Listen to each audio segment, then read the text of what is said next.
Hello दोस्तों, refix India के YouTube channel पे आपका फिर से स्वागत है।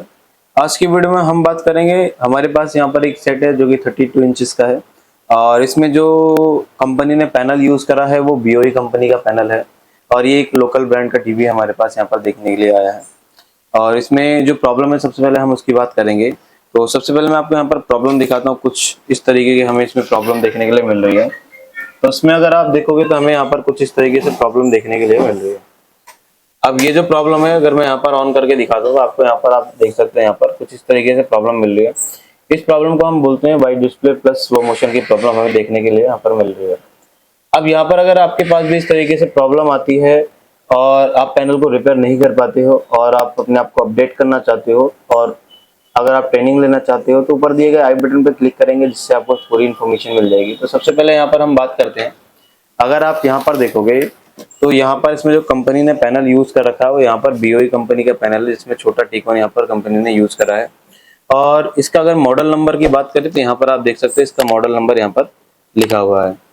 और जब भी BOE कंपनी का पैनल होता है तो वो HV सीरीज से स्टार्ट होता है, तो यहाँ पर हमेशा इसका HV नंबर होता है सबसे पहले। तो इसके बाद अगर हम बात करें दोस्तों, जब भी आपके पास पैनल में प्रॉब्लम आती है तो सबसे पहले आपको पैनल की सभी बेसिक वोल्टेज को चेक कर लेना है। अब इस टिकोन की अगर हमें सभी वोल्टेज को चेक करना है दोस्तों, तो सभी वोल्टेज को चेक करने के लिए यहाँ पर मल्टीमीटर को सेट करेंगे हम DC वोल्ट की रेंज पे सबसे पहले।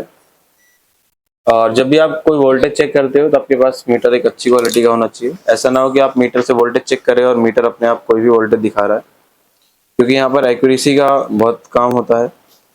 तो सबसे पहले यहाँ पर हम क्या करेंगे, ग्राउंड लगा लेंगे। तो इस मदरबोर्ड में ग्राउंड यहाँ पर लगा लेते हैं ऐसे, और रेड वायर से सबसे पहले हम उसमें वोल्टेज चेक करेंगे। तो सबसे पहले अगर आप देखोगे तो यहाँ पर फ्यूज है, फ्यूज पे 12 वोल्ट की सप्लाई आनी चाहिए और 12 वोल्ट यहाँ पर बिल्कुल परफेक्ट तरीके से मुझे यहाँ पर मिल रही है। अब ये 12 वोल्ट बनने के बाद दोस्तों यहाँ पर ये 12 वोल्ट यहाँ पर चेक करता हूँ, तो यहाँ पर आप देखो यहाँ पर फ्यूज के आउटपुट पे भी 12 वोल्ट की सप्लाई मुझे मिल रही है। अब ये वोल्टेज आउटपुट में आने के बाद यहाँ पर होता क्या है, ये वोल्टेज सीधा हमारी जाती है इस DC टू DC सेक्शन में। और इसके अंदर अगर आप देखोगे तो एक बक कन्वर्टर कंपनी ने लगा रखा है, जिसकी इनपुट अगर मैं बात करूँ तो यहाँ पर ये 12 वोल्ट की सप्लाई इनपुट ले रहा है। और आउटपुट की बात करूँ तो यहाँ पर जो ये आउटपुट दे रहा है, आउटपुट देखो कितना दे रहा है, 3.3 वोल्ट।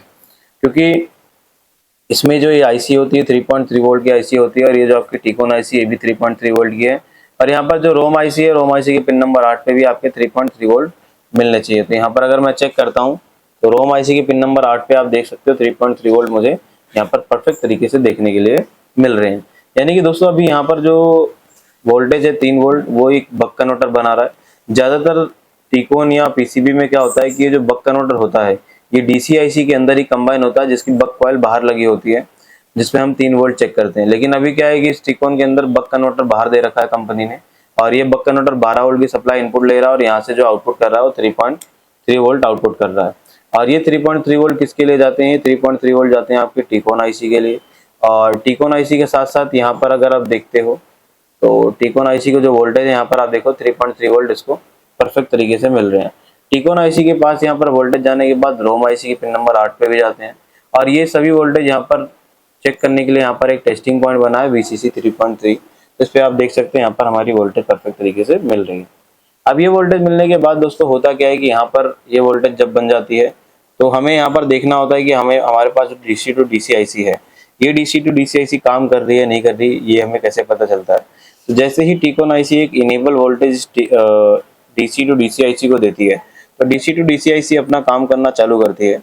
जब ये अपना काम करेगी तो सबसे पहले एक वोल्टेज बनाएगी जो कि हम AVDD बोलते हैं।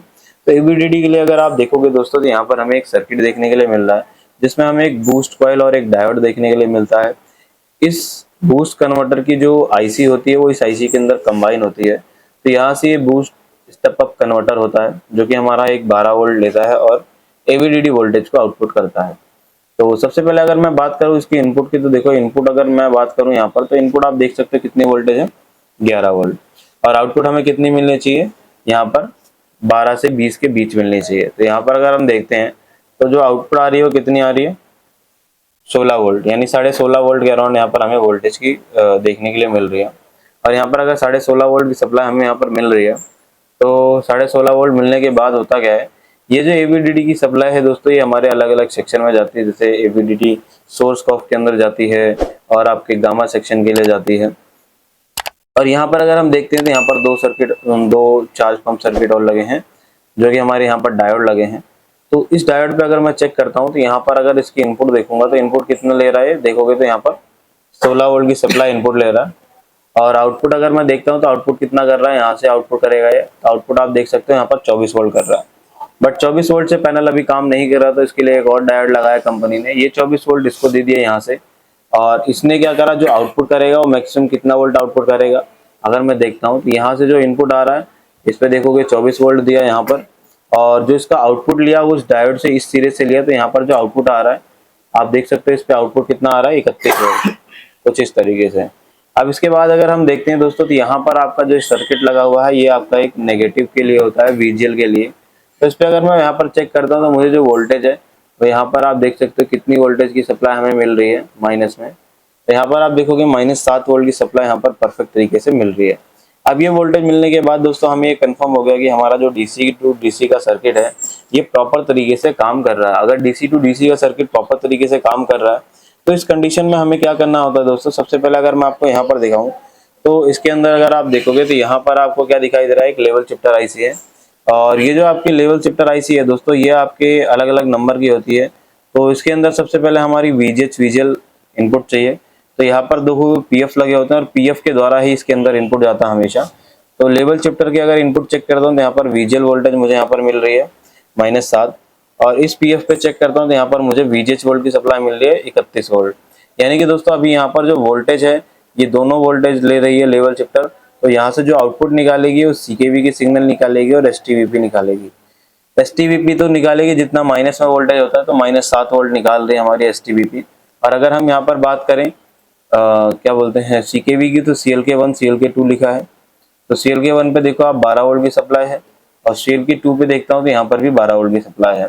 यानी कि दोस्तों अभी यहाँ पर इन दोनों पॉइंट में हमें सेम वोल्टेज की सप्लाई मिल रही है। और यहाँ पर अगर हम देखते हैं तो यहाँ पर हमारा VGL है, तो VGL अगर हम यहाँ देखते हैं तो यहाँ पर भी VGL है।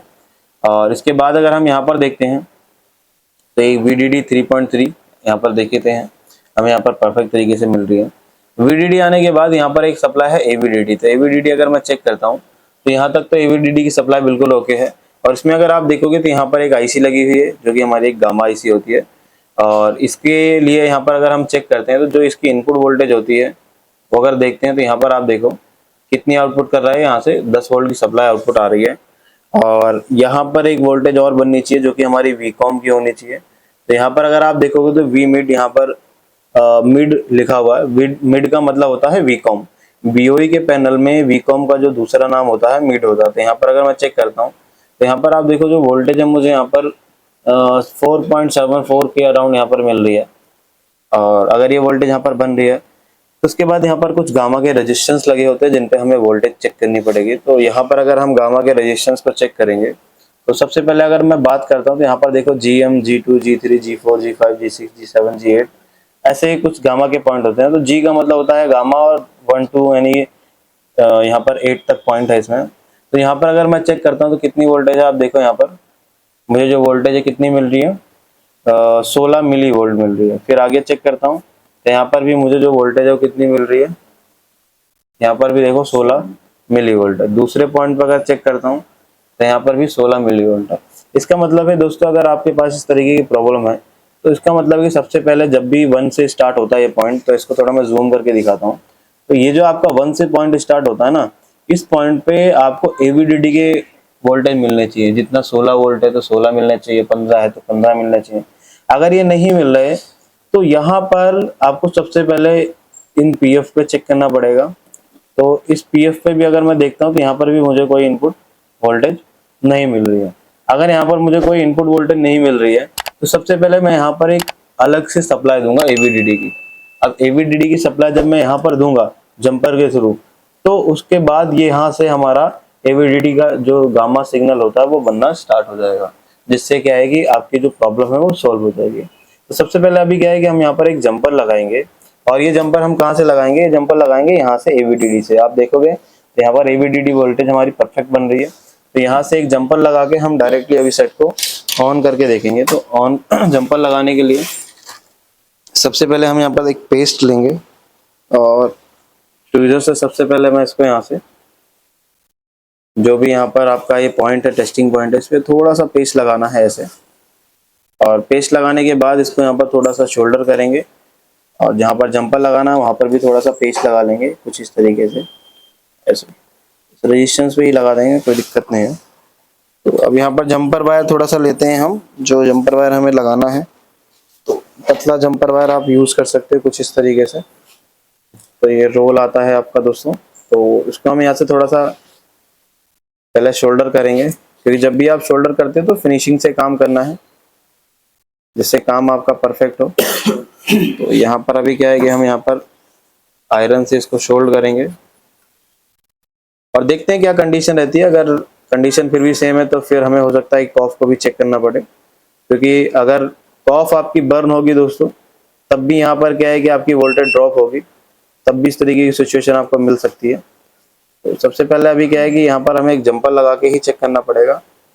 मैं यहाँ पर शोल्डर लगा लेता हूँ कुछ इस तरीके से, और इसको यहाँ से कट कर देना है दोस्तों। तो यहाँ से हमने इसको काट दिया बारीकी से। अब जितना हमें जंपर चाहिए उतना ले लेंगे, बाकी हम यहाँ से इसको कट कर देंगे। और यहाँ पर क्या है कि सबसे पहले हम क्या करेंगे दोस्तों, सबसे पहले इसको भी हम यहाँ से सोल्ड कर लेंगे, क्योंकि जब भी आप काम करते हो, काम थोड़ा सा फिनिशिंग के साथ हो तो ज़्यादा बेटर है। और पैनल को रिपेयर करने के लिए थोड़ा सा पेशेंस की ज़रूरत पड़ती है, क्योंकि सारे काम एकदम से नहीं हो पाते हैं। तो यहाँ पर हमने इसको भी यहाँ से कट कर दिया। अब इसके बाद थोड़ा सा शोल्डर हम यहाँ पर कर लेते हैं, जहाँ हमें जंपर लगाना है। तो थोड़ा सा शोल्डर लगा लेते हैं यहाँ पर, उसको थोड़ा सा हम पॉइंट को मेल्ट करते हैं ऐसे, क्योंकि क्या होता है यहाँ पर आपका जो कॉपर प्रिंट होता है उस पर शोल्डर नहीं लगाओगे तो जंपर आपका यहाँ पर लगना थोड़ा सा मुश्किल हो जाता है। तो यहाँ पर आप देखो मैंने इस पर शोल्डर लगा दिया है, और शोल्डर लगाने के बाद यहाँ पर क्या है कि मैं दूसरी साइड पे रेजिस्टेंस पे शोल्डर लगा देता हूँ, जहाँ पर हमें इसको जंपर को लगाना है।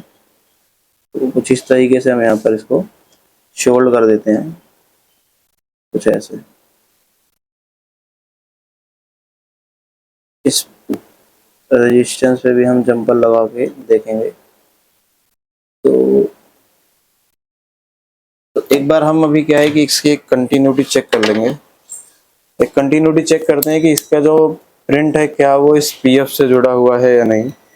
तो यहाँ से यहाँ पर, तो इस पीएफ पे भी हम दे देंगे तब भी हमारा काम चल जाएगा। तो इस पीएफ पे भी हम एक बार जंपर लगा के देखते हैं। तो यहाँ से सबसे पहले मैं एक जंपर लगाता हूँ यहाँ पर।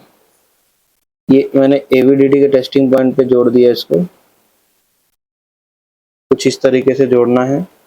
और यहाँ से मैं इस पे देता हूँ इस पीएफ पे ऐसे। तो जब भी आप वोल्टेज वगैरह देते हो दोस्तों, तो आपको यहाँ पर थोड़ा सा ध्यान ये देना है कि आपका जो ट्रैक है वो किसी और दूसरे ट्रैक से शॉर्ट ना हो, क्योंकि अगर ऐसा होता है तो शॉर्टिंग बढ़ सकती है। तो यहाँ पर आप देखोगे मैंने यहाँ पर इसको फिनिशिंग के साथ यहाँ पर जोड़ दिया है दोनों ट्रैक को। अब यहाँ पर जोड़ने के बाद क्या है कि एवीडीडी से हमने यहाँ पर डायरेक्ट उस पीएफ पे जोड़ा है, आप देख सकते हैं यहाँ पर। और यहाँ पर जोड़ने के बाद अब हम यहाँ पर सबसे पहले वोल्टेज को चेक करेंगे, जो वोल्टेज हमारी नहीं बन रही थी। और अगर अभी भी वोल्टेज नहीं बनती तो हमें यहाँ पर पैनल को ओपन करना पड़ेगा, और फिर ओपन करके देखेंगे कि जो वोल्टेज है वो क्यों नहीं बन रही है। हो सकता है कॉफ आपकी बर्न हो, बहुत सारी सिचुएशन ऐसी आती है जब कॉफ बर्न हो जाती है तब भी प्रॉब्लम मिलती है। तो यहाँ पर सेट को ऑन कर लेते हैं, और सेट को ऑन करने के बाद एवीडीडी चेक करेंगे यहाँ पर। तो देखते हैं, अभी आप देखो यहाँ पर एवीडीडी हमारी बिल्कुल स्टेबल है दोस्तों। अब एवीडीडी अगर स्टेबल है तो यहाँ पर सीकेवी गामा 1 पे चेक करते हैं। यहाँ पर देखो 15 वोल्ट की सप्लाई है। फिर गामा 2 पे चेक करते हैं तो यहाँ पर भी 15 वोल्ट है। गामा 3 पे देखो 13 वोल्ट हो गए। गामा 4 पे देखेंगे तो 12 वोल्ट हो गए। यानी कि अभी क्या है कि गामा का जो सेक्शन है वो काम कर रहा है, धीरे धीरे वोल्टेज को हमारा यहाँ पर कम कर रहा है। लास्ट में जाके मिली वोल्ट बचते हैं। तो यहाँ पर अगर मैं देखता हूँ तो जो मेरी वोल्टेज है वो मिली वोल्ट बचनी चाहिए, तो इसको यहाँ पर चेक करते हैं। तो इसमें अगर आप देखोगे तो यहाँ पर हमारा 1.3 वोल्ट मिल रहे हैं हमें, यानी कि सारे गामा के सेक्शन काम कर रहे हैं। और अगर सारे गामा के सेक्शन एक बार काम कर रहे हैं तो यहाँ पर अभी हम देखते हैं कि पिक्चर की क्या कंडीशन रहने वाली है। इसको यहाँ से उठा लेते हैं। तो अभी आप देखोगे तो इसमें दोस्तों हमारी पिक्चर तो बन रही है, लेकिन अभी क्या है कि यहाँ पर आप देखो इसमें एक बॉर्डर आपको देखने के लिए मिल रहा है। उसको एक बार मैं ऑफ करके ऑन करता हूँ और यहाँ पर फिर देखते हैं। तो यहाँ पर अगर हम थोड़ा सा वेट करते हैं, देखते हैं, इसको चलने देते हैं थोड़ा सा, तो अभी आप देखोगे इसमें सोनी लिखा हुआ आया, बट यहाँ पर अभी एक प्रॉब्लम आपको देखने के लिए मिल रही है, आपको एक बॉर्डर सा देखने के लिए मिल रहा है। और दोस्तों ये चीज मैंने बहुत सारे वीडियोस में आपको बता रखी है कि जो BOE के पैनल होते हैं उनका जो TFT होता है वो चार्ज हो जाता है। तो जो फॉल्ट आपने रिपेयर करा है एट ऑफ टाइम वो सही नहीं होगा, तो उसको 1 घंटा आपको चला के छोड़ देना, उसके बाद ये प्रॉब्लम आपकी क्लियर हो जाएगी। लेकिन अभी क्या है कि हमारी जो पिक्चर है वो जो नहीं बन रही थी, अभी हमारी पिक्चर बन रही है, प्रॉपर तरीके से फंक्शन कर रहा है पैनल, और ये अभी छप गया है, तो ये थोड़ी देर बाद डिस्चार्ज हो जाएगा, उसके बाद ये बिल्कुल क्लियर हो जाएगा। तो इस तरीके से दोस्तों आप भी किसी भी पैनल को आसान तरीके से रिपेयर कर सकते हो। अगर आपको वीडियो पसंद आई हो तो वीडियो को लाइक करें, शेयर करें और चैनल को जरूर सब्सक्राइब करें। Thank you friends.